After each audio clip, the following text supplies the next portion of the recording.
ॐ विश्वानि देव सवितरदुरितानि पराशुव यद्भद्रं तन्नायाशुव।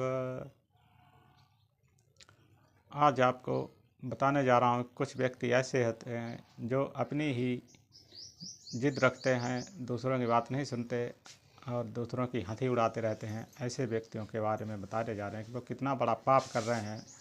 उस पाप के बारे में आपको बताने जा रहे हैं कि जब कोई व्यक्ति कोई वाक्य बोलता है तब दूसरा व्यक्ति उसके वाक्य के अर्थ को तोड़ मरोड़ कर भिन्न अर्थ करके उसकी बात का खंडन करता है और उसकी खिल्ली उड़ाता है, उसे अपमानित करता है, आदि आदि प्रकार के व्यवहार करता है।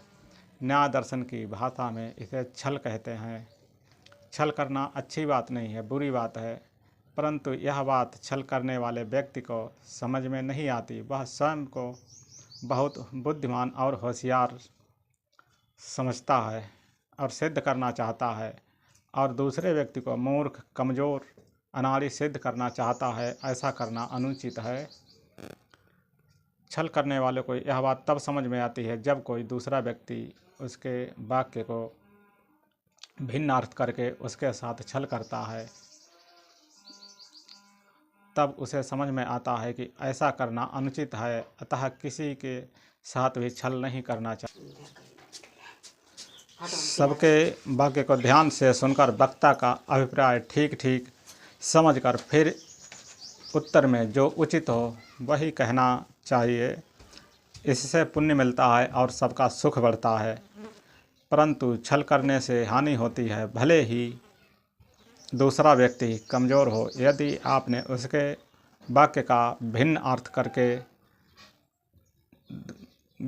करके छल कर दिया, उसे अपमानित कर दिया, उसकी खिल्ली उड़ा दी, तो हो सकता है कि वह आपकी बात का उत्तर ना दे पाए।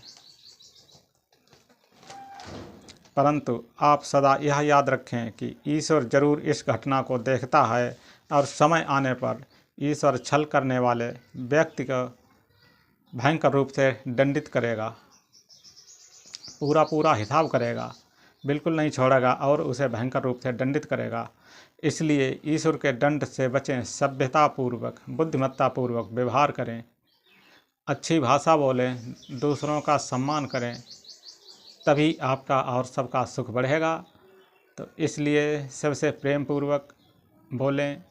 जैसा आपको समझकर उसने सामने वाले व्यक्ति ने प्रश्न किया है तो उसकी बात को समझकर उसके प्रश्न को समझकर अच्छा उचित हो वही उसको उत्तर में बताएं, क्योंकि जो आपसे पूछता है वो आपको होशियार और बुद्धिमान समझता है, तभी वो आपसे प्रश्न करता है। तो उसके उत्तर में अच्छी बात बताएं जो उसके ठीक ठीक समझ में आए, ना कि उसकी हंसी उड़ाएं, उसकी खिल्ली उड़ाएं, उसे अपमानित करें। ऐसा करना गलत है, मूर्खों का काम है, अभिमानियों का काम है, जो अपने को बहुत बुद्धिमान और होशियार समझते हैं।